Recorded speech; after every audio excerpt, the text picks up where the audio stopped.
Okay, video games are overpriced and by a huge margin, right? The most expensive movie ever produced is Pirates of the Caribbean 4. It came out in 2011. It took 3 years to make, and it cost $378 million to produce that movie. Its price tag in 2020 for a Blu-ray release is $15. By contrast, the most expensive video game ever produced is Grand Theft Auto 5. It took 3 years to make, 2 years less than Pirates of the Caribbean. It came out in 2013, just 2 years after the movie. And it cost $265 million to make. More than $100 million less than Pirates of the Caribbean 4. And its price tag in 2020, $30. Still twice as much. Right? When you take a look at how much a big movie like that costs on release for a Blu-ray, it's usually about $25 to $30. Whereas a new video game is usually about $60. So when they both came out, the game was twice as much, and even now in 2020, the game is still twice as much. Even though it took less time to make, and it didn't take nearly as much money to make it either. But they're still charging twice as much.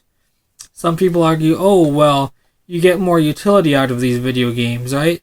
Like Grand Theft Auto gives you a minimum of like 30 hours of gameplay or something when you're doing the story.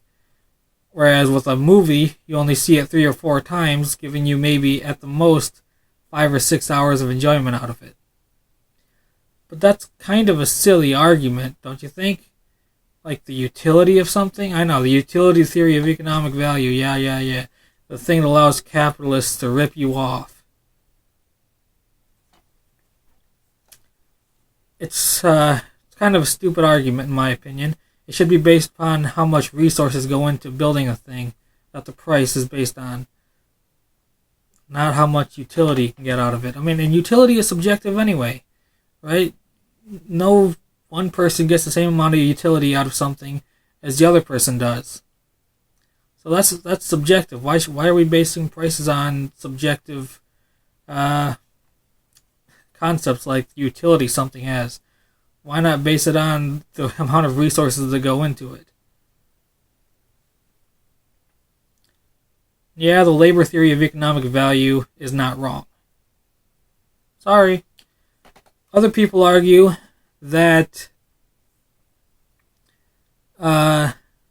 you're paying for things like, playing the game online. You're paying for the servers, you're paying for the updates. But on a lot of these games, you have to pay extra to play those games online. You do realize that, right? Like if you have a PlayStation or an Xbox or hell, even a Nintendo, and you're wanting to play online, you have to pay extra for that. Right? That's not free. So the servers are paid for that way. And if you're arguing about the free updates, okay, fair enough, maybe.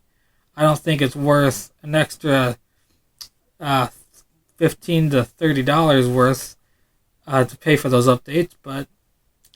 And furthermore, I don't think it costs nearly that much to make additional content like what you get with downloadable content, DLC or microtransactions or whatever. And they more than make their money back with those regarding the updates that they give. I don't think it costs nearly as much to basically put a new skin on a gun or something. So basically, game developers are price gouging the customers, and a bunch of mindless sheep are just going along with it, even justifying the price tag to it. And it's just ridiculous in my honest opinion. And maybe it's acceptable for a big game like Grand Theft Auto. Maybe if we wanted to look at the utility theory of economic value as being proper or whatever you want to call it. Okay, what about a lot of the other games that give you maybe 8 hours of gameplay to them that still cost about $60? People are still willing to pay for that, and you don't get any more value out of it than what you do a movie. There's no excuse when it comes to those type of games. It's only the big open world games like Skyrim or Witcher or Grand Theft Auto that excuse might work. But most games aren't like that. And they still cost $60. It's ridiculous.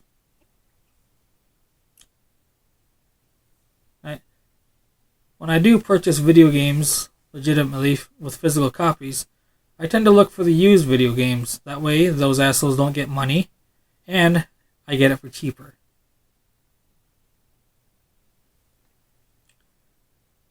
Or I'll just pirate them, because they're price gouging and they don't deserve money for it.